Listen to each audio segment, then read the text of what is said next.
it, I want to start with a couple things that happened last year. And so there are two things that I want to highlight. One thing is that we started intentionally developing student-on-student discipleship, which led to stronger leadership development. But at the same time, our chapter was growing in corporate prayer. We've had a weekly prayer meeting for many years, but last year the number of students attending doubled. And that was really exciting for me to see. But we also have hosted a 24-hour prayer room every semester. And last year, through student initiative, we ended up increasing it to 36 hours.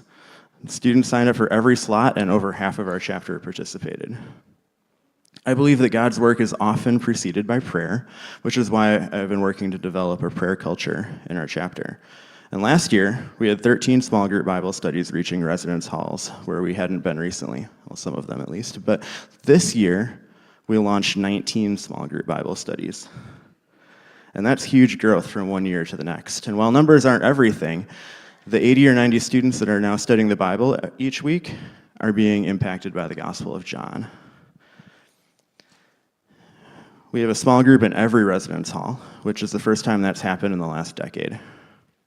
But God is giving us a vision to reach every corner of our campus, and He's opening doors for us.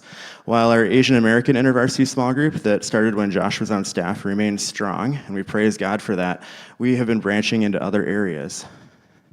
God opened a door for us to begin reaching out to Black students, and our very first Black campus ministry small group is meeting on a weekly basis. We also launched a small group for commuters for the first time since I was a student. That was the one that I led when I was a student leader. So that was exciting to see. God is opening doors all over campus, and more students are seeking Christ. So this past weekend, our chapter had our 36-hour prayer room. So I just came from that, and just yesterday, God was putting new corners of campus on our heart. And actually, I want to invite you, if you'd be willing, to pray for one of those with us. So our prayer room was located in the Center of the Arts, and we used to have a small group Bible study that met there. And years ago, it ended due to a lack of up-and-coming leaders, but students in our chapter are starting to pray for that again now. And I'm really excited to see what happens with that.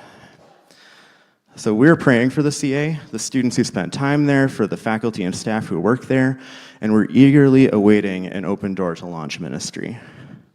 I firmly believe that the growth that we've seen in the chapter is a result of prayer.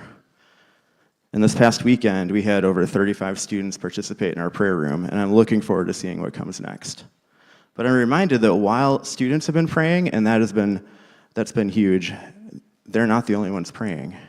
This church is also praying for us. Fulton Church is praying for us, and I want to thank you for that. You are part of the work that God is doing at Whitewater, and I really appreciate your faithfulness in partnering with us. Thank you.